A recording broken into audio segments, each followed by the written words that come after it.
الله الرحمن الرحيم سبحانك لا علم لنا إلا ما علمتنا إنك أنت العليم الحكيم الحمد لله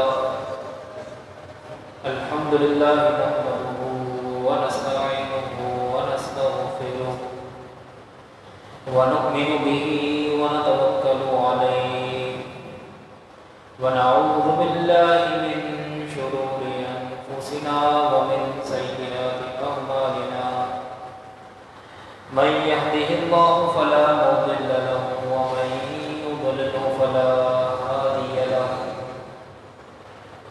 قال الله تبارك وتعالى في القرآن العظيم وفرقان المجيد وإلى عاد أخاهم هودا قال يا قوم اعبدوا الله ما لكم من إله غيره إن أنتم إلا مفترون إن الله وملائكته يصلون على النبي يا أيها الذين آمنوا صلوا عليه وسلموا تسليما اللهم صل على سيدنا ونبينا وشفينا وكريمنا وحبيبنا وشفاء صدورنا وسندنا ومولانا محمد معدن الجود والكرم وآلہ وبارک وسلم صلاۃ وسلام علیک یا رحمۃ للعالمین۔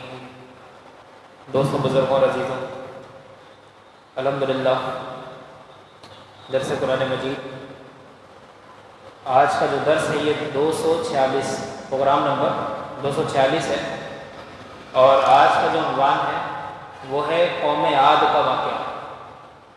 قرآن پاک میں مختلف قوموں کے واقعات ہیں، تاریخ میں جو مختلف قومیں گزری ہیں، قرآن پاک ان کی پوری رودات بیان کرتا ہے کہ ان قوموں کے حالات کیا تھے، ان کے عقائد کیا تھے، ان کے نظریات کیا تھے، وہ کس کو اپنا خدا مانتے تھے، کس سے مدد مانگتے تھے، نبیوں کے ساتھ ان کا رویہ کیا تھا، نبیوں کی بات کو کس حد تک انہوں نے مانا، کس حد تک انکار کیا۔ تو قرآن کریم وہ تمام حقائق آج اس دور میں ہمارے سامنے رکھتا ہے، اور مادہ پرستی کے اس دور میں ان باتوں کا جاننا ہمارے لیے پہلے سے زیادہ ضروری ہے۔ اب دیکھیں، قوم عاد جو تھی، اس قوم کی ایک بات یہ تھی کہ یہ مادیت کے ماننے والے تھے، جو میٹیریلسٹک ہوتے ہیں نا، ہر چیز میں مادے کی قوت کو مانتے ہیں اور روحانیت کا سرے سے انکار کرتے ہیں۔ تو ایسے ہی یہ وہ قوم تھی جو مادہ پرستی کی قائل تھی، اور ان کا عقیدہ بت پرستی کا ہوتا تھا، لیکن یہ مادیت کو زیادہ ترجیح دیتے تھے۔ تو اب اللہ تعالیٰ نے یہاں پر اس پورے رکوع کے اندر حضرت ہود علیہ السلام کے بارے میں بتایا کہ اللہ تعالیٰ نے ہود علیہ السلام کو ایسی قوم کی طرف بھیجا جن کے نظریات اتنے خطرناک تھے۔ تو پورا یہ سینیریو اس رکوع کے اندر آئے گا انشاءاللہ، اور یہ بڑا ایک معلوماتی ہمارے لیے ایک موقع ہے کہ ہم اس کو سنیں اور سمجھیں۔ اللہ تعالیٰ نصیب والوں کو علم عطا کرتا ہے، جن لوگوں کی تقدیر میں لکھا ہوتا ہے۔ بلکہ مجھے ایک واقعہ یاد آیا کہ ایک بزرگ تھے، وہ کسی بستی میں پابندی کے ساتھ ہفتہ وار درس دیتے تھے، اور ایک بہت بڑا مجموعہ ان کو سننے والا ہوتا تھا، بہت زیادہ لوگ ان کے درس میں آتے تھے۔ تو گزشتہ کئی ہفتوں سے ان کے درس میں تعداد لوگوں کی کم ہو گئی، لوگ مطلب آدھے ہو گئے لوگ۔ تو ایک تشویش ہوتی ہے کہ بھائی لوگ کہاں جا رہے ہیں، خیریت؟ تو انہوں نے اپنے مریدوں سے پوچھا کہ کئی برسوں سے ہم یہ درس کر رہے ہیں، اور یہاں پر ایسا ہو گیا کہ تعداد ہی کم ہوتی جا رہی دن بدن، کہیں اللہ تعالیٰ کی طرف سے سزا تو نہیں ہے کوئی ایسی بات اللہ کو ہماری ناپسند آ کے؟ تو مریدین نے کہا حضرت یہ بات نہیں ہے، یہ ان لوگوں کی نااہلی ہے۔ بات یہ ہے کہ اس علاقے میں ایک طوائف آئی ہوئی ہے، اور اسی وقت جب آپ کا درس قرآن ہوتا ہے نا، اسی وقت اس کا بھی پروگرام ہوتا ہے، تو سارے لوگ جتنے آپ کے درس میں بیٹھتے تھے وہ وہاں چلے جاتے ہیں، اور یہ چند خوش نصیب لوگ ہیں جو یہاں پر آ رہے ہیں۔ تو انہوں نے کہا واقعی یہ خوش نصیب لوگ ہیں جن کے سامنے دنیا بھی ہے اور ایک طرف دین بھی ہے، لیکن انہوں نے دنیاوی لذت کو کنارے پر رکھا اور درس میں آ گئے۔ آخر درس میں ملتا کیا ہے؟ انبیاء کی وراثت یہاں پہ تقسیم ہوتی ہے۔ ایک مرتبہ نبی کریم صلی اللہ علیہ وسلم نے فرمایا کہ بھئی کل ہماری وراثت تقسیم ہوگی. حدیث کا مفہوم بتا رہا ہوں، حدیث کے اصل متن کو نہیں بتا رہا ہوں. دیکھیں حدیث میں دو چیز ہوتی ہیں، ایک متن ہوتا ہے جو عربی میں ہوتا ہے، جو عربک ٹیکسٹ ہوتا ہے، اور ایک ہوتی ہے اس کی شرح، مفہومی جو شرح ہوتی ہے نا، علماء اپنے انداز میں سمجھاتے ہیں. تو یہ میں عربی کا متن نہیں بتا رہا آپ کو، حدیث کا لب لباب اور خلاصہ بتا رہا ہوں کہ اللہ کے نبی نے فرمایا کہ کل ہماری میراث تقسیم ہوگی. تو مدینے کی گلیوں میں صحابی آواز لگاتے پھر رہے ہیں کہ مسجد نبوی پہنچ جاؤ، نبی کریم صلی اللہ علیہ وسلم کی میراث تقسیم ہو رہی ہے. تو لوگ فوراً آ گئے، نہ جانے ہمیں میراث سے کیا حصہ ملے. تو جیسے لوگ مسجد میں آئے تو دیکھا وہاں پر درس ہو رہا تھا. تو پوچھا متعجب ہو گئی کہ بھئی کیا بات ہے، ہمیں میراث تو تقسیم نہیں ہو رہی. کہا یہ جو درس ہو رہا ہے نا، یہ جو حلقہ درس ہے، یہ جو علم کی مجلس ہے، یہی تو نبی کریم کی میراث ہے. انبیاء کی میراث کوئی سونا چاندی کوئی ہوتی ہے، کوئی گولڈ سلور یہ چیزیں کوئی ہوتی ہے. انبیاء کی میراث ہے علم، کیونکہ جب علم سینوں میں آتا ہے تو سینوں کو منور کرتا ہے، اور جب سینہ منور ہوتا ہے تو معرفت کے کلیدے کھلتے ہیں. پھر پتہ لگتا ہے اللہ کی شان کیا ہے، پھر پتہ لگتا ہے نبی کریم صلی اللہ علیہ وسلم کا مقام کیا ہے. تو یہ ہے اصل علم. تو میں آپ کو بتا رہا تھا کہ قرآن تاریخی حقائق بتاتا ہے ہمارے سامنے، وہ تاریخی حقائق اور جتنے اوتھینٹک قرآن پاک میں ہیں، جتنا بہترین کلام قرآن کرتا ہے تاریخ کی کسی کتاب میں نہیں ملے گا. قرآن ہسٹری کی بھی بہترین کتاب ہے.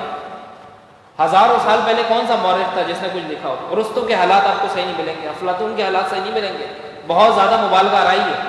لیکن ہزاروں سال پہلے جو انبیاء کی قومیں گزری ہیں، ان کی ایک ایک چیز کو قرآن نے کھول کر واضح کر کے بیان کیا. اب دیکھیں اب آ جاتے ہیں قرآن پاک کی طرف. یہ پہلی آیت پڑھوں، یعنی اس رکوع کی پہلی آیت ہے، آیت نمبر 50. اللہ فرماتا ہے وَإِلَىٰ عَادٍ أَخَاهُمْ هُودًا. اب یہ سورہ ہود جو ہے یہ حضرت ہود علیہ السلام کے نام پر ہے. اس سے پتہ لگا کہ انبیاء کے نام پر چیزوں کو منسوب کرنا بالکل جائز ہے. قرآن پاک کی کئی صورتیں انبیاء کے نام پر ہے. تو سورہ ہود بھی یہ جلیل القدر نبی تھے حضرت ہود علیہ السلام، اور اللہ تعالیٰ نے جس قوم کی طرف ان کو بھیجا اس قوم کا نام تھا قوم عاد. اللہ فرماتا ہے اور عاد کی طرف ان کے ہم قوم ہود کو بھیجا. یہاں پہ لکھا ہے اخاہم، ان کے بھائی. اخی کہتا ہے عربی میں بھائی کو. تو یہاں بہت سارے لوگوں کو غلط فہمی ہو گئی کہ امتی نبی کو بھائی بول سکتا ہے، معاذ اللہ. تو یہاں پر کوئی دینی بھائی مراد نہیں ہے. کوئی یہ نہ سمجھے کہ نبی کریم صلی اللہ علیہ وسلم کو کوئی کہہ دے کہ نبی ہمارے بڑے بھائی کی طرح ہوتے ہیں، معاذ اللہ. یہ بات نہیں ہے. اور اگر وہ دلیل دیتا ہے قرآن پاک سے کہ قرآن میں ہود علیہ السلام کو بھی اخاہم کہا تو بالکل غلط ہے. کیونکہ ہود علیہ السلام دینی بھائی نہیں تھے اپنی قوم کے، حقیقت میں بھائی تھے. ایک برادرانہ رشتہ تھا. وہ تھے نا برادری کے لوگ، جو کمیونٹی ہوتی ہے. واقعی ہود علیہ السلام کا رشتہ اپنی قوم کے ساتھ ایسے ہی تھا، اور تمام مفسرین نے یہ بات دیکھی. تو یہاں پر جو اللہ نے ہود علیہ السلام کو اپنی قوم کا بھائی قرار دیا اخاہم، اس کا مطلب بالکل صحیح قرار دیا. کیونکہ ہود علیہ السلام قوم عاد کی برادری اور ان کے خاندان کی تھے. اور جو خاندان کا ہوتا ہے وہ بھائی ہوتا ہے، کزن کا ہوتا ہے، بھائی ہوتا ہے، اس کے ساتھ بھائی کا رشتہ ہے. لیکن یہاں پہ دینی بھائی قرار نہیں دیا. اس سے پتہ لگا نبیوں کو اپنا بڑا بھائی کہنا یہ بے ادبی ہے. نبی ہمارے سردار ہیں، ہمارے رہنما ہیں، ہمارے رہبر ہیں، ہمارے امام ہیں، ہمارے بڑے بھائی نہیں ہیں. تو یہاں پر اللہ نے فرمایا کہ ہم نے عاد کی طرف ان کے ہم قوم ہود کو بھیجا. پھر فرمایا اے میری قوم، ہود علیہ السلام نے اپنی قوم کو مخاطب کر دیا، اے میری قوم اعبدوا اللہ ما لکم من الہ غیرہ.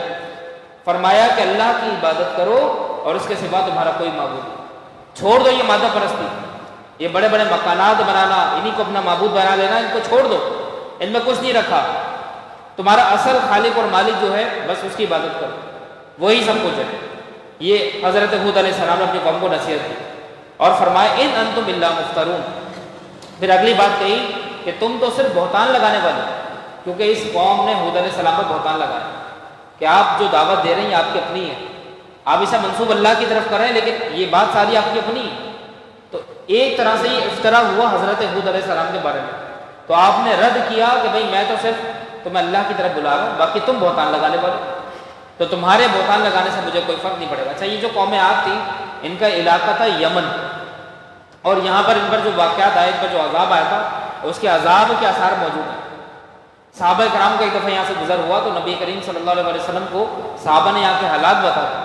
تو اللہ کے نبی نے منع فرمایا کہ یہاں سے دوبارہ نہ گزرنا، ایسی جگہ جہاں پر اللہ کا غضب ہو، جہاں پر اللہ کا عذاب آئے، اس جگہ سے بچو۔ آج لوگ جاتے ہیں ایڈونچر کے لیے ایسی جگہوں پر کہ جہاں پر عذاب آئے۔ ہمارے سندھ کے اندر ہی ایک تاریخی مقام ہے، وہاں پر لوگ جاتے ہیں اور باقاعدہ جانے کے بعد وہ وہاں سے عبرت نہیں لیتے، وہ وہاں پر جا کے سیلفیز لے رہے ہوتے ہیں، ویڈیوز بنا رہے ہوتے ہیں، ایک طرح سے ایڈونچر وہاں پہ کر رہے ہوتے ہیں۔ تو یہ سب منع ہے۔ اگر جانا اس لیے مقصود ہے کہ عبرت حاصل ہوگی، آپ قریب سے دیکھیں گے تو پتہ لگے گا کہ اللہ کے غضب کے آثار آج تک اللہ نے رکھے ہوئے، کیسی قوم تھی، کتنی ماہر قوم تھی، ان کی ٹیکنیکس کتنی اچھی تھی۔ آپ جا کے دیکھیں منجو دڑو، وہاں پر جو گلیاں انہوں نے بنائی ہیں، جو ڈرینیج سسٹم بنایا، اس زمانے میں یہ شاہکار تھا، ایسی چیزیں ملتی نہیں تھیں، لیکن یہ قوم اتنی ذہین تھی کہ اس وقت بھی بنائی، لیکن بس ایک بات تھی کہ اللہ کا انکار کیا، اللہ کے رسولوں کو انکار کیا تو یہ عذاب آیا۔ تو وہاں پر جا کر کھیل و کود کرنا، تفریح کرنا یہ منع ہے، بلکہ یہ حرام ہے۔ اگر جا رہے ہیں ایک نصیحت حاصل کرنے کے لیے، عبرت حاصل کرنے کے لیے، تب اجازت کی ایک صورت نکل سکتی ہے، لیکن ادروائز اگر آپ تفریح کے لیے جا رہے ہیں، سیر و کل کے لیے جا رہے ہیں، تو پھر یہ علماء اس بات سے منع کرتے ہیں، کیونکہ یہ مقام عبرت چاہتے ہیں۔ یہاں کے حالات کو دیکھو، پڑھو اور سمجھو کہ جو عذاب ان پر آیا ہم پر بھی آ سکتا ہے۔ اللہ تعالیٰ اگلی آیت میں ارشاد فرماتا ہے، اس صورت میں اللہ تعالیٰ فرماتا ہے، اگلی آیت ہے، یا قومی لا اسألکم علیہ اجرا ان اجریہ الا علی اللہ الذی فطرنی افلا تعقلون۔ فرمایا اے میری قوم، میں تم سے اس پر کوئی اجرت نہیں مانگتا، کیونکہ بسا اوقات ایسا بھی ہوتا ہے کہ جب انسان تبلیغ کرتا ہے، کسی اچھی راہ کی طرف بلاتا ہے، تو جو نہ ماننے والے ہوتے ہیں ان کی طرف سے یہ اندیشہ ہوتا ہے کہ یہ الزام لگا دیں گے شاید یہ پیسے مانگنا چاہ رہے ہیں، شاید یہ ہم سے کوئی بینیفٹ حاصل کرنا چاہ رہے ہیں۔ تو اللہ کے نبیوں کی سنت رہی ہے، پہلے ہی کلیئر کر دیتے ہیں، اپنے اوپر لگنے والی تہمت کا ماحول ہی نہیں بننے دیتے۔ تو حضرت ہود علیہ السلام نے پہلے ہی کہہ دیا، پہلے ہی بات فرما دی کہ جو میں تمہیں نصیحت کر رہا ہوں، جو تبلیغ کر رہا ہوں، اس سے ہرگز یہ نہ سمجھنا کہ میں تم سے اجرت مانگ رہا ہوں یا تم سے کوئی فائدہ حاصل کرنا چاہ رہا ہوں، نہیں، میری تبلیغ صرف اور صرف اللہ تعالیٰ کے لیے۔ اس آیت کو ذرا غور سے سنیں، اللہ تعالیٰ کیا فرما رہا ہے کہ اے میری قوم، میں اس پر تم سے کوئی اجرت نہیں مانگتا، میرا اجر تو اسی کے ذمہ ہے جس نے مجھے بھیجا، جس نے مجھے پیدا کیا۔ تو کیا تمہیں عقل نہیں ہے؟ فرمایا ان اجریہ الا علی اللہ الذی فطرنی افلا تعقلون۔ فرمایا افلا تعقلون، کیا تمہیں عقل نہیں ہے؟ پتہ لگا کہ تبلیغ میں قوم کو جھنجھوڑنا جائز ہے۔ افلا تعقلون، یہ جملہ تعجبی ہے، کیا تمہیں عقل نہیں ہے؟ اگر تمہارے پاس عقل ہے تو غور کرو کہ میں تم سے کوئی فائدہ حاصل کرنا نہیں چاہتا، مجھے کیا فائدہ ہوگا؟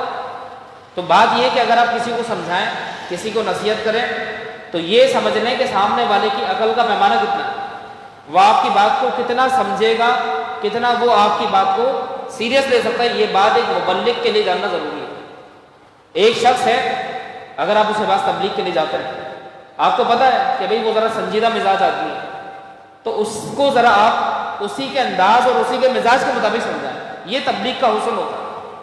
اور اگر آپ کو پتہ ہے کہ ایک شخص ہے، بالکل نوجوان ہے اور اپنی گیدرنگس میں بیٹھنے والا ہے اور دنیاوی مشاغل میں انوالو رہنے والا ہے، تو اگر آپ اس کو سمجھائیں گے تو آپ کا طریقہ دوسرا ہونا چاہیے۔ پھر آپ اس کے ساتھ ذرا گھل مل کر، اس کے ساتھ دوستی بڑھا کے، بہت سارے طریقے ہوتے ہیں تبلیغ کے۔ تو آپ ایک مبلغ کے لیے ضروری ہے کہ سامنے والے کی عقل اور اس کے مزاج اور اس کے شعور کو مد نظر رکھیں۔ ہمارے یہاں بہت سارے لوگ مبلغ تو بن جاتے ہیں، ایک جنرل بات کر رہا ہوں، میں بھی تبلیغ کر رہا ہوں، تو مجھ سے بھی یہ غلطی ہو سکتی ہے کہ ایک شخص ہے، وہ چاہتا ہے کہ میں اس کو تھوڑا وقت دوں۔ اب اگر میں اس کے پاس جاتا ہوں، بار بار مجھے پتہ ہے بدزن ہو جائے گا، تو ہمیں چاہیے کہ ہم اس کو اس کے مزاج کے مطابق سمجھائیں، اس کو پہلے آہستہ آہستہ جوڑیں۔ ہم چاہتے ہیں کہ جادو کی چھڑی ماریں اور ادم بدہ بدل جائے، ایسا نہیں ہوتا۔ اس کو تھوڑا تھوڑا سلو پوائزن، اچھائی کی طرف لا رہے ہیں تو پہلے ایک بات اس کی چھڑوائیں۔ ایک بری عادت ہے، آپ کو پتہ ہے اس کے اندر ایک بری عادت ہے، یہ ختم ہو جائے گی تو ساری ختم ہو جائے گی۔ پتہ ہے ایک بندہ جھوٹ بہت بولتا ہے، باقی بڑا اچھا بندہ ہی ہے، لیکن جھوٹ اس کے اندر ایک ایسی عادت ہے کہ جب تک جھوٹ رہے گا اس بندے کے اندر کوئی تبدیلی نہیں آنی۔ تو آپ ایز اے مبلغ تمام تر کوئی چیز خریدنے کسی شاپ کیپر کے پاس کھڑے ہیں، آپ اس میں بھی بارگیننگ کر رہے ہیں، ظہر کے بعد بتا دیں، عصر کے بعد بتا دیں، نہیں۔ ہمارے قبلہ قاری صاحب رحمۃ اللہ علیہ سے بہت کھینچائی کرتے ہیں، ڈانٹتے تھے کہ کیوں بھائی فجر پہ کیوں نہیں اٹھ سکتے، فجر کیا فرض نہیں ہے؟ تو فجر کا وظیفہ ان لوگوں کی جان نکلتی ہے۔ خیر اب اگر بتا دو تو پھر نیت ہی نہیں کرتے پڑھنے کی، بولتے ہیں یار کسی اور جو ایسے مفتی صاحب کے پاس جائیں گے جو آسان راستہ بتائیں، ہم ان سے نہیں پوچھ رہے. اب وہ وظیفہ بتانے والے سے ہی نفرت ہو گئی. یہ تو ہمیشہ مشکل بتاتے ہیں، جائیں گے ایسے کے پاس جو بالکل آسان بتائے گا، جو بولے گا بھائی ایک دفعہ استغفار پڑھ لے کرو تمہارا کام ہو جائے گا. تو ایسے لوگ ہوتے ہیں لیکن ان کی فرما برداری بھی کرنی پڑتی ہے نا. تو خیر امام حسن نے ان کو بتایا کہ آپ استغفار پڑھا کریں کثرت سے. پوچھنے والا بھی پابند تھا، اس نے ایسے یقین کے ساتھ پڑھنا شروع کیا کہ تفسیر مدارک لکھنے والے لکھتے ہیں پورے واقعے کو کہ اس کے ہاں اللہ تعالیٰ نے ایک نہیں دو نہیں اس کے 10 بیٹے ہوئے. 10 بیٹے. لوگ بیٹوں کی دعائیں مانگتے ہیں، نرینہ اولاد کی دعائیں مانگتے ہیں. اس کا عقیدہ و یقین ایسا تھا کہ 10 بیٹے اللہ تعالیٰ نے اس کو دیے. تو لوگ حیران ہوئے، بھائی 10 بیٹے لائن ہی لگ گئی. تو لوگ اس کے پاس آئے، کہنے لگے بھائی یہ وظیفہ کس سے پوچھا تھا؟ کہا امام حسن سے پوچھا تھا. تو اب امام حسن کے اب ایک مرتبہ اس کا سامنا پھر امیر معاویہ سے ہو گیا. تو امیر معاویہ رضی اللہ تعالیٰ عنہ سے اس نے کہا کہ حضور یہ جو امام حسن نے یہ جو وظیفہ بتایا تھا کہاں پر لکھا ہے؟ اچھا یہ تو خیر ایک علمی بات تھی، لیکن ہمارے یہاں یہ بھی ایک برائی ہے کہ اگر کوئی شیخ وظیفہ بتا دے تو پوچھا جاتا ہے حضور لکھا کہاں پر ہے؟ یہ بھی دلیل چاہیے. یہ مثال کے طور پر ہمارے حضرت صاحب رحمۃ اللہ علیہ تھے، ایک پیپر میں ایک وظیفہ بتاتے تھے، ایگزامینیشنز ہوتے تھے نا، تو حضرت کا وظیفہ یہ ہوتا تھا کہ پیپر جب آنسر شیٹ آتی ہے نا، ایک کوشچن پیپر آتا ہے اور ایک آنسر شیٹ ہے، تو آنسر شیٹ آپ کے پاس آ جائے تو آپ شہادت کی انگلی سے الف لام میم لکھ دیں، سب پر الف لام میم لکھ دیں، اور اذا جاء نصر اللہ والفتح ورأیت الناس پوری سورہ نصر پڑھتے ہیں اور لکھتے ہیں. تو ایک مرتبہ سوال آ گیا کہ حضرت یہ وظیفہ کہاں پر لکھا ہے؟ تو اس پر حضرت صاحب نے ذرا کھینچائی تو یہ پوچھنا ضروری ہے کہ کہاں پر لکھا ہے. ایک عالم اگر بتائے تو یقین سے پڑھو، اور اب اس کے پاس اتنا وقت نہیں کہ وہ دلیلیں کھنگالے کہ کہاں لکھا ہوا کہاں میں نے پڑھا، ایسا کچھ بھی نہیں ہے. اور واقعی بزرگوں کے بتائے ہوئے عمل میں فائدہ ہوتا ہے. ایک مرتبہ اردو کی جو رائٹنگ ہوتی ہے، میں اپنی بات آپ کو بتا دوں کہ حضرت نے ایک خط بتایا تھا، مطلب رائٹنگ اچھی کرنے کے لیے. ایک شیخ یحییٰ منیری رحمۃ اللہ علیہ سے منسوب ایک قطعہ ہے، علم رشک را جلی گرداں نیس روزہ علی گرداں بطفیل محمد عربی یا رب خط میرا جلی گرداں. یہ حضرت نے کہا کہ 40 دن آپ نے پابندی کے ساتھ اس کو لکھنا ہے، 40 دن. اور اگر ایک بھی دن ناغا ہو گیا نا تو یہ 40 کا جو عدد ہے دوبارہ شروع ہو جائے گا. مثال کے طور پر 39 دن آپ نے لکھا اور 40ویں دن بھول گئے تو اب دوبارہ سے شروع کریں.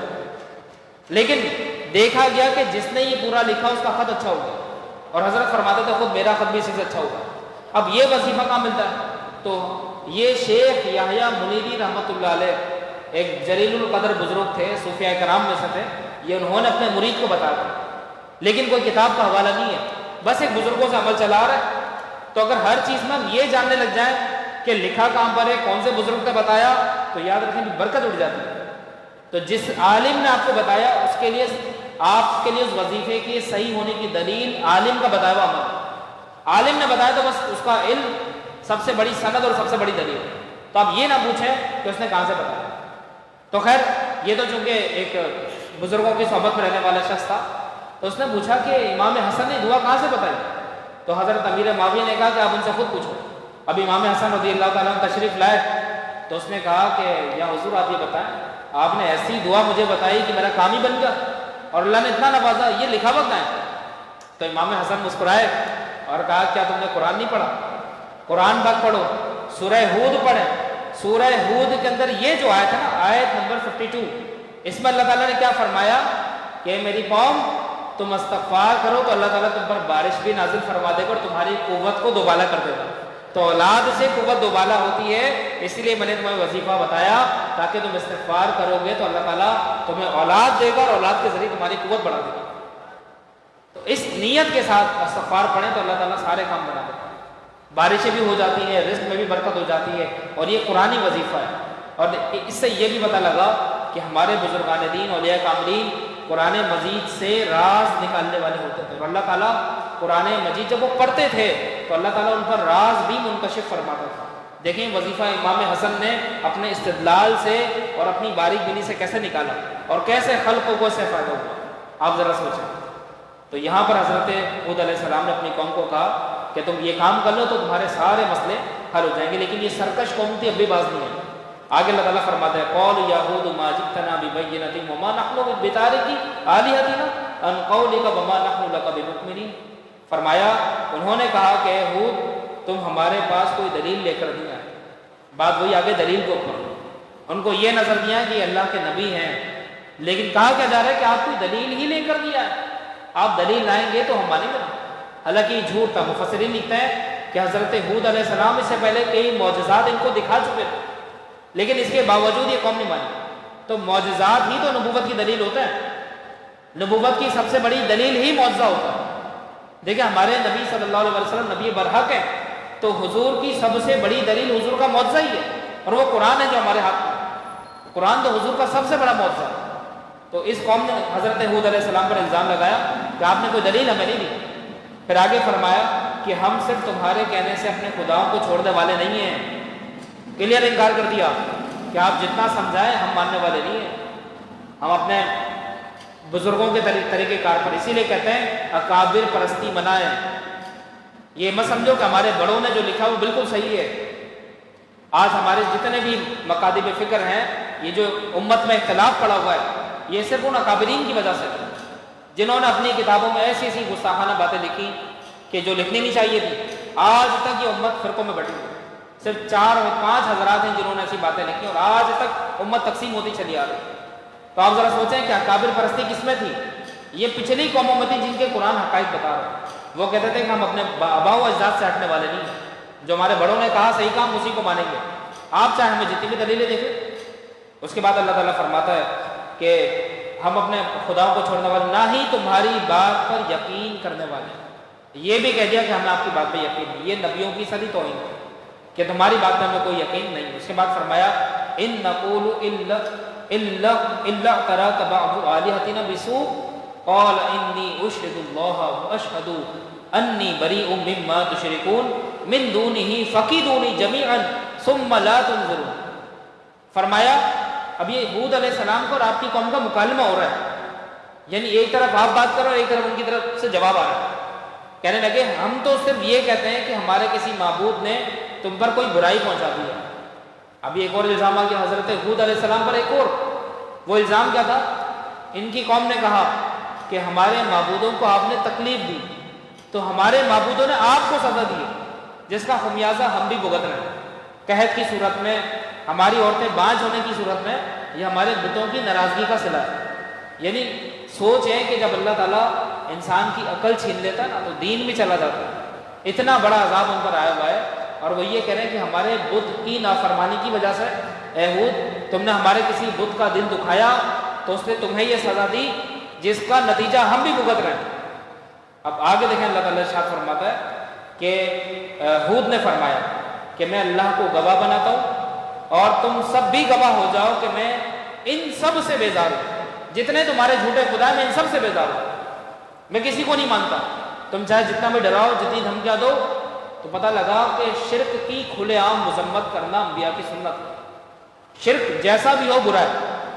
جتنے بھی بت ہیں ان کی مخالفت کرنا، ان سے بیزاری کا اظہار کرنا ایمان کا حصہ ہے اور انبیاء کی سنت ہے. حالانکہ ان پتھروں کا قصور نہیں ہے، ان کو تو معبود بنایا انہوں نے، لیکن ان کو نیچا دکھانے کے لیے اور اللہ کی بڑائی بیان کرنے کے لیے ان پتھروں سے بھی بیزاریت ضروری ہے جن کو خدا بنایا گیا. تو حضرت ہود علیہ السلام نے کہا ان سب سے میں بیزار ہوں، تم گواہ ہو جاؤ اور میں اللہ کو گواہ بناتا ہوں. اس کے بعد دیکھیں حضرت ہود علیہ السلام نے ایک چیلنج کیا. کہنے لگے کہ جنہیں تم اللہ کے سوا اس کا شریک ٹھہراتے ہو تم سب مل کر میرے اوپر داؤ چلاؤ، پھر مجھے مہلت نہ دو. اب دیکھیں کتنی بڑی بات کی ہے. ایک طرف ان کے سارے بت ہیں. حضرت ہود علیہ السلام نے کہا کہ میں ان سب سے بیزار ہوں. اب ان سے کہو کہ یہ اپنی طاقت دکھائیں اور مجھ پر برائی ڈالیں اور جتنا داؤ چلا سکتے ہیں چلائیں اور مجھے ایک لمحے کی مہلت نہ دیں. یہ تھا نبیوں کا چیلنج. تو پتہ لگا کہ باطل کے آگے چیلنج کرنا، نڈر ہو کے کھڑے ہونا، یہ کسی عام ہستیوں کی سنت نہیں ہے بلکہ انبیاء کا طریقہ ہے. اگر چاروں طرف سے گمراہیت تمہیں گھیر لے، چاروں طرف سے شرک تمہیں گھیر لے، تو اس وقت بھی حضرت ہود علیہ السلام کی سنت پر قائم رہتے ہوئے ان بتوں سے بیزاریت کا اظہار کرنا اور یہ کہنا کہ یہ اپنی ساری طاقت لگا لیں، میرا کچھ نہیں اکھاڑ سکتے، یہ انبیاء کا طریقہ ہے. آج کے اس مادہ پرستی کے دور میں جتنے بھی مادہ پرستانہ رواج ہیں یہ سب بت ہیں ہمارا. اور سب سے بڑا بت ہمارے آگے ہمارا نفس ہے، جو ہمیں برائی کی طرف ابھارتا ہے اور اچھائی سے روکتا ہے۔ تو پتہ لگا اپنے نفس کے آگے ڈٹنا بھی، یہ بھی ایک سعادت مندی کی بات ہے۔ اور دوسری بات، ہر مسلمان یہ نیت رکھے کہ اللہ تبارک و تعالیٰ نے مجھے جو اسلام دیا ہے، مجھے جو قرآن دیا ہے، مجھے جو نبی کی ذات دی ہے، تو یہ میرا فخر ہے، میرا پراؤڈ ہے۔ اور اگر کبھی میری جان میں بھی بات آ جائے تو میں ایک لمحہ نہیں لگاؤں گا اپنی گردن کٹا دوں گا، ایک لمحہ نہیں لگاؤں گا۔ یہ ہر مسلمان کو اپنی زندگی میں یہ نیت کر لینی چاہیے۔ تو دوستوں، اگر آج تک آپ نے یہ نیت نہیں کی تو آج ہی کر لیں کہ اگر اس فتنوں کا دور آتا ہے، چاروں طرف سے فتنے آ جاتے ہیں، دنیا میں اگر کوئی بھی مسلمان نہیں رہتا اور میں کلمہ پڑھنے والا اکیلا رہ گیا اور میری گردن پہ تلوار رکھ دی جائے اور کہا جائے کہ اب بھی اسلام کا انکار کر دے، تو میں اپنی گردن تو کٹا دوں گا لیکن اسلام کا انکار نہیں کروں گا۔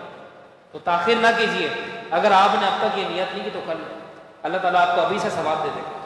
اور اللہ کی رحمت سے امید نہیں ہے، بالکل اللہ کی رحمت سے امید ہے کہ اللہ تعالیٰ چاہے تو ایسا عمل نہ بھی ہو تب بھی اللہ تعالیٰ آپ کو ان لوگوں میں لکھ دے جنہوں نے یہ کیا۔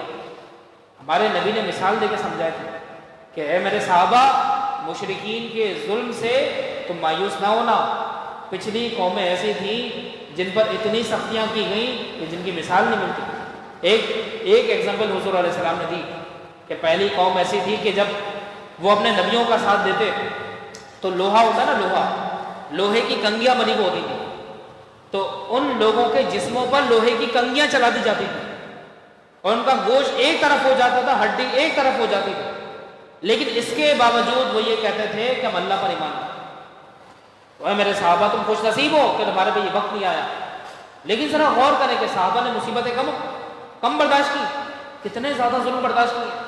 حضرت بلال کو تپتی ریت میں لٹا دیا جاتا ہے، نمک چھڑکے جاتے ہیں ان کے زخموں پر۔ حضرت ابو بکر صدیق رضی اللہ تعالیٰ عنہ، حضرت عمر فاروق اعظم، جب حضور کا وصال ہوا اس کے بعد کتنی تکلیفیں آپ کو دی گئیں، کتنا اذیت ناک وہ وقت تھا جو صحابہ نے گزارا، آپ تصور میں نہیں لا سکتے ایسی ایسی باتوں کی۔ تو ہمیں تو اسلام بہت آسانی سے ملا، لیکن اگر مل گیا تو ہمارا یہ عزم ہے، ہمارا یہ ارادہ ہے کہ جب بھی اسلام کو ہماری ضرورت پڑی ہم انشاءاللہ حاضر ہیں۔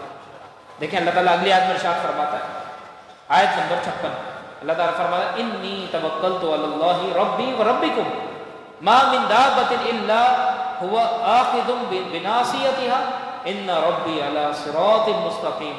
فرمایا میں نے اللہ پر بھروسہ کر لیا ہے، جو میرا اور تمہارا رب ہے، زمین پر چلنے والا کوئی جاندار ایسا نہیں جس کی پیشانی اس کے قبضے قدرت میں نہ ہو، کوئی بھی ایسا نہیں ہے، چاہے چیونٹی ہو، چاہے ایسا بھی جانور ہو جو آنکھوں سے نظر ہی نہ آئے۔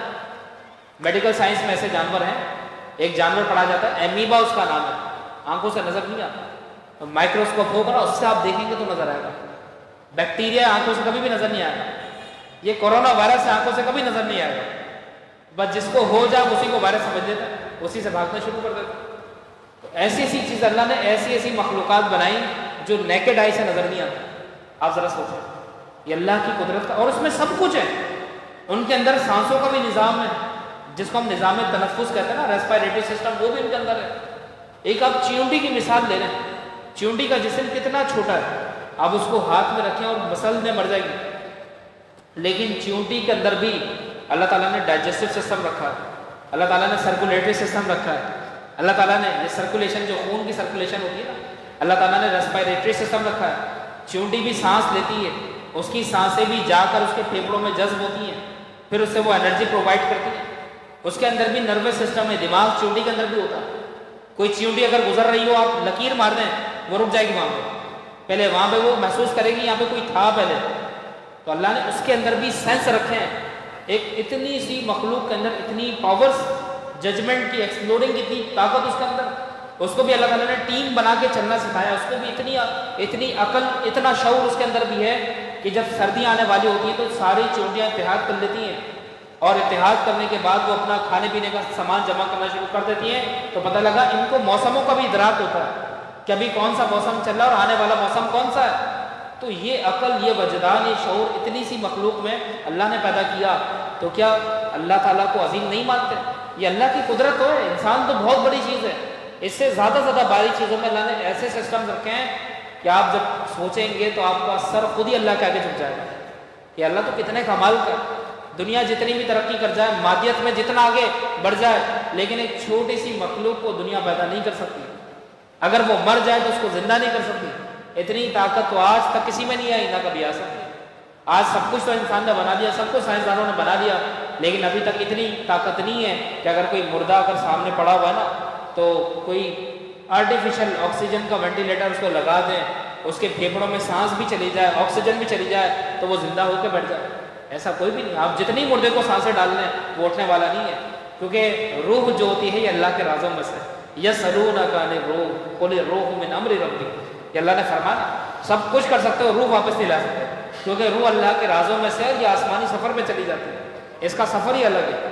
تو انسان سب کچھ کر لے لیکن اللہ تعالیٰ کی خدائی کو اور قدرت کو چیلنج نہیں کر سکتا۔ تو جب نہیں کر سکتا تو ضروری ہے کہ اس کے آگے جھک جائے اور اس کو اپنا خدا مان لے، اس کو اپنا معبود مان لے اور صرف اسی کی عبادت کرے۔ یہی انسانیت کا کمال اور یہی انسانیت کی خوبصورتی ہے کہ وہ اللہ کے آگے جھک جائے۔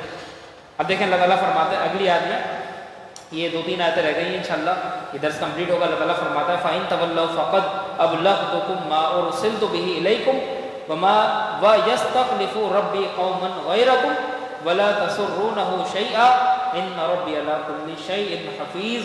اللہ تعالیٰ فرماتا ہے پھر اگر تم منہ پھیرو تو میں تمہیں اس کی تبلیغ کر چکا ہوں جس کے ساتھ مجھے تمہاری طرف بھیجا گیا، اور میرا رب تمہاری جگہ دوسروں کو لے آئے گا اور تم اس کا کچھ نہ بگاڑ سکو گے، بے شک اللہ تعالیٰ ہر شے پر نگہبان ہے۔ تو اس آیت میں بتایا گیا کہ تمہارے اسلام سے اور نبیوں کی دعوت سے چہرہ پھیرنے سے کوئی فائدہ نہیں ہے، تم پھیر لو چہرہ، لیکن ہم تو اپنا حق ادا کر چکے۔ تو اس آیت سے ایک ثبوت ختم نبوت کا ملتا ہے، پتہ لگا جتنے بھی انبیاء آئے سب کے سب دین کا مکمل کام اپنی ظاہری حیات میں کر کے گئے، کسی نے دین کو ادھورا نہیں چھوڑا۔ تو اگر آج کے دور میں کوئی ملعون کوئی کذاب پیدا ہو جائے اور وہ معاذ اللہ یہ کہے کہ نبی آخر الزماں صلی اللہ علیہ وسلم نے جو دین کی تعلیمات جو حضور چھوڑ کے چلے گئے میں ان کو پورا کرنے کے لیے آیا ہوں، تو ایسا شخص کذاب، جھوٹا، ملعون اور بدبخت ہے۔ وہ نبی پر الزام لگا رہا ہے کہ نبی اپنی زندگی میں نبوت کا پورا کام کر کے نہیں گئے جس کی تکمیل کے لیے اللہ نے مجھے بھیجا۔ تو یہاں پر ہود علیہ السلام جو ہمارے نبی کے مقتدی ہیں، ہمارے نبی مقتدا ہے نا، امام ہیں، اور ان کے فالوور تو انبیاء بھی ہیں۔ تو جب ہود علیہ السلام یہ دعویٰ کر رہے ہیں کہ میں نے اپنی زندگی میں سارا کام مکمل کر دیا، حق کے تبلیغ ادا کر دیا، تو آج کوئی ملعون آ جائے اور یہ کہے کہ ہمارے نبی ادھورا چھوڑ گئے معاذ اللہ، تو ہم ایسے شخص پر 100 بار لعنت بھیجتے ہیں، ایسے شخص کی ہم مذمت کرتے ہیں جو ہمارے نبی پر یہ الزام لگا رہے ہیں۔ تو جب ہود علیہ السلام دین کا سارا کام کر کے چلے گئے تو کیا ہمارے نبی نے ادھورا چھوڑا؟ ہمارے نبی بدرجہ اولا بحسن کامل اپنا دین کا کام اور حق کے تبلیغ پورا فرما کر گئے، اور اپنے پیچھے ایسے ایسے کلندروں کو چھوڑ کے گئے کہ جنہوں نے دین کا علم ایسا اٹھایا کہ قیامت تک اسلام دنیا میں باقی ہے۔ ایسے ایسے 4 کلندر اللہ کے نبی نے ہمیں دیے، ابو بکر کی صورت میں، حضرت عمر کی صورت میں، حضرت عثمان کی صورت میں، حضرت حیدر کرار کی صورت میں، کہ انہوں نے اپنے اپنے دور میں ایسے ایسے کام کیے کہ اسلام کا پرچم آج بھی دنیا میں لہرا رہا ہے۔ تو ہمارے نبی ادھورا چھوڑ کے نہیں گئے، ہمارے نبی نے قیامت تک دین کو مکمل کیا۔ تو آپ ذرا سوچیں، اس آیت سے پتہ لگا کہ ہمارے حضور خاتم النبیین ہیں، حضور کی نبوت مکمل ہو چکی، اور اب حضور قیامت تک کے لیے نبی ہیں، کوئی نبی نہیں آ سکتا۔ اس کے بعد اللہ تعالیٰ فرماتا ہے آیت نمبر 58، اللہ تعالیٰ فرماتا ہے وَلَمَّا جَاءَ أَمْرُنَا نَجَّيْنَا هُودًا وَالَّذِينَ آمَنُوا مَعَهُ بِرَحْمَةٍ مِنَّا وَنَجَّيْنَاهُم مِّنْ عَذَابٍ غَلِيظٍ۔ اللہ فرماتا ہے اور جب ہمارا حکم آ گیا تو ہم نے اپنی رحمت کے ساتھ ہود اور اس کے ساتھ والے مسلمانوں کو بچا لیا اور انہیں سخت عذاب سے نجات دی۔ پتہ لگا جب عذاب آتا ہے تو نبی اور نبی کے فالوورز محفوظ رہتے ہیں۔ 4000 فالوورز تھے حضرت ہود علیہ السلام کے، 4000 کو اللہ تعالیٰ نے سب کو بچا لیا، کسی ایک کے ساتھ بھی زیادتی نہیں ہوئی۔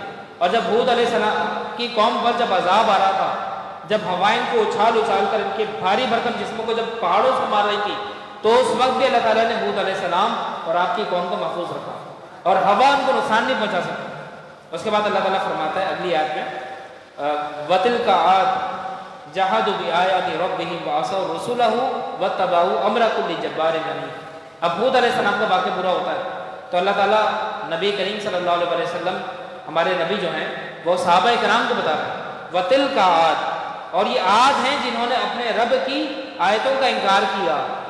عاد یعنی ہود علیہ السلام کی قوم، ہمارے نبی صحابہ کو سمجھا رہے ہیں کہ انہوں نے حضرت اللہ تعالیٰ کی آیات کا انکار کیا اور اس کے رسولوں کی نافرمانی کی اور ہر بڑے سرکش اور ہر درم کے کہنے پر ہی چلے۔ جو بھی ان کے درمیان شیطان آئے انہوں نے اس کو فالو کرا لیکن نبیوں کو فالو نہیں کرا۔ اور آج کے درس کی آخری آیت اللہ فرماتا ہے وَأُتْبِعُوا فِي هَذِهِ الدُّنْيَا لَعْنَةً وَيَوْمَ الْقِيَامَةِ أَلَا إِنَّ عَادًا كَفَرُوا رَبَّهُمْ أَلَا بُعْدًا لِعَادٍ قَوْمِ هُودٍ۔ اللہ فرماتا ہے اس دنیا میں اور قیامت کے دن ان کے پیچھے لعنت لگا دی گئی۔ پتہ لگا جو لوگ کفر کی حالت میں دنیا سے جاتے ہیں، جو لوگ انبیاء کا انکار کر کے جاتے ہیں، ان سب پر قیامت تک کے لیے لعنت ہوتی ہے اللہ تعالیٰ کی طرف سے۔ اور فرمایا سن لو بے شک عاد نے اپنے رب کے ساتھ کفر کیا، سن لو ہود کی قوم عاد کے لیے دوری ہے، اللہ سے ہمیشہ کے لیے دوری ہے۔ تو دوستوں بزرگوں، آج کے درس کا خلاصہ یہ ہے کہ انسان نبیوں کی فرمانبرداری کرے، اور وہ خوش نصیب ہے جنہوں نے زندگی میں نبیوں کو پایا اور ان کی باتوں کو سنا، لیکن وہ بد نصیب ہیں جنہوں نے زندگی میں انبیاء کو دیکھا لیکن نافرمانی کی۔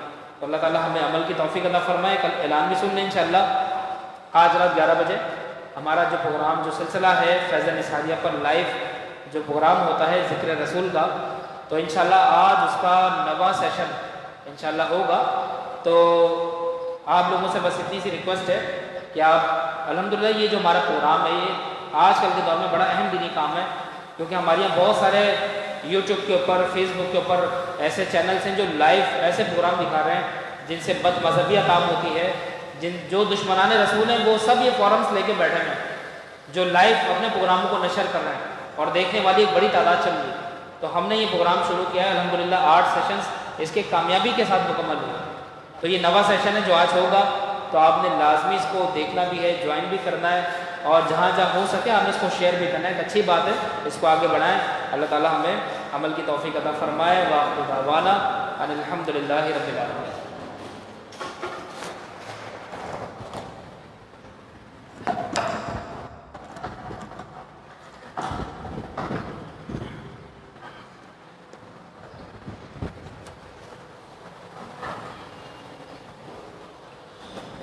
اے شہنشاہ مدینہ الصلاۃ والسلام، شہنشاہ مدینہ الصلاۃ والسلام، زینت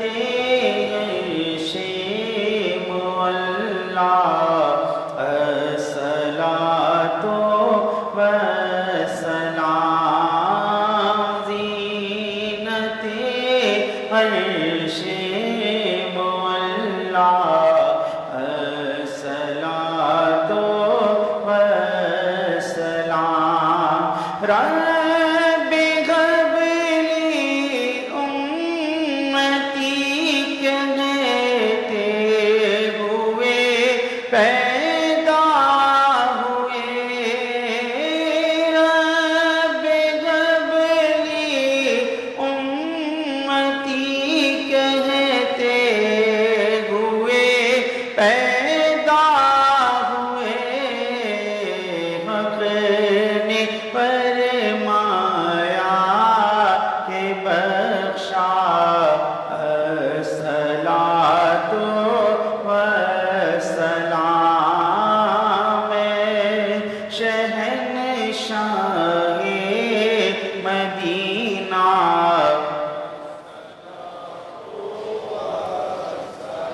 دست بستہ سب فرشتے پڑھتے ہیں ان پر درود، دست بستہ سب فرشتے پڑھتے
شاہ مدینہ الصلاۃ والسلام زینت عرش مولا الصلاۃ والسلام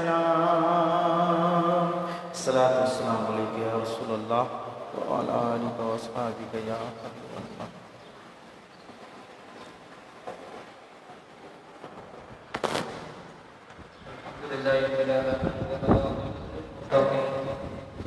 والصلاة والسلام على سيدنا الأنبياء والمرسلين وعلى آله وأصحابه أجمعين. اللهم ربنا تقبل منا إنك أنت السميع العليم. یا اللہ یا رحمان یا رحیم، یا اللہ ہمارے درس قرآن کو اپنی بارگاہ میں قبول فرما. یا اللہ یا رحمان یا رحیم، اگر اس میں کوئی غلطی کوئی کمی بیشی ہوئی تو اپنی رحمت کاملہ سے معاف فرما. یا اللہ اس قرآن مجید میں جو کچھ ہم نے سنا سمجھا، یا اللہ ہمیں پورے ذوق اور شوق کے ساتھ اس پر عمل کرنے کی توفیق عطا فرما. اس پر عمل آسان بنا. یا اللہ اس قرآن کی برکت سے دونوں جہاں کی خیر و برکت ہمیں عطا فرما. یا اللہ اس قرآن کی برکت سے ہم سب کو خاتمہ بالایمان خاتمہ بالخیر عطا فرما. یا اللہ ہمارے مرشد کریم قبلہ قاری صاحب رحمۃ اللہ علیہ کے درجے مرتبے اور مقامات کو مزید بلندی اور رفعت عطا فرما. یا اللہ جتنے حاضرین یہاں پر حاضر ہوئے ان کی دلی نیک تمناؤں مرادوں کو اپنی رحمت سے پورا فرما. یا اللہ ہم میں جو بیمار ہیں سب کو شفائے کاملہ صحت عاجلہ عطا فرما. یا اللہ ہر قسم کی بیماریوں سے اور تمام تر موذی طبی ظاہری باطنی امراض سے ہمیں معمول اور محفوظ فرما. جتنے مسلمان بے روزگار ہیں سب کو اپنے حبیب کے طفیل حلال اور طیب اور وسیع رزق عطا فرما. جو برسر روزگار ہیں ان کی روزی میں خیر و برکت عطا فرما. یا اللہ ہمیں اپنے ماں سوا کبھی کسی کا محتاج نہ بنا، ہمیشہ دینے والا ہاتھ عطا فرما. عزت کی روزی عطا فرما، ذلت کی روزی سے محفوظ فرما. یا اللہ جتنے مسلمان بے اولاد ہیں سب کو اپنے حبیب کے طفیل نیک اور صالح اور صحت مند اولاد کی دولت عطا فرما. جو صاحب اولاد ہیں ان کے اولاد کو ماں باپ کا متبع اور فرما بردار بنا.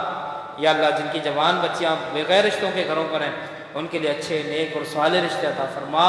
یا اللہ ہم سب پر اپنا خصوصی فضل کرم اور ہم پر اپنی عطاؤں کو یا اللہ دوبالا فرما. یا اللہ ہم سے راضی ہو جا. ہمارے انور بھائی کے والد مرحوم کی مغفرت فرما. ہمارے تمام مرحومین مرحومات کی مغفرت فرما. تجھے یا اللہ رمضان المبارک کا مہینہ آنے والا ہے. یا اللہ ہمیں اس ماہ مبارک میں روزہ رکھنے میں اور اس کے تمام تر یا اللہ فرائض کو پورا کرنے میں آسانی پیدا فرما. تجھے فضل کرتے نہیں لگتی بار، نہ ہو تجھ سے مایوس امیدوار. وصلی اللہ تعالی علی خیر خلقہ سیدنا محمد وعلی آلہ واصحابہ اجمعین برحمتک یا ارحم الراحمین.